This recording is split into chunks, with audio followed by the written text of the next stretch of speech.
Шығыңдаршы WhatsApp-қа, шық деп айтып қақсатпа, аман саулық сұрасайық, шық деп айту мақсат па?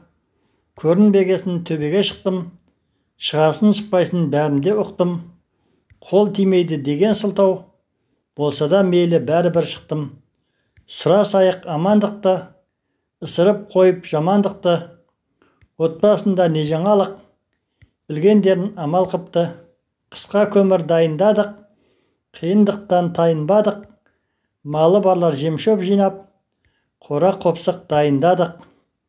Қыс келеді қылышын сүйреп, алайын деп аязбен түйреп, қыстық киім үйге жылу, бір-біреуге бұрылсын бүйрек.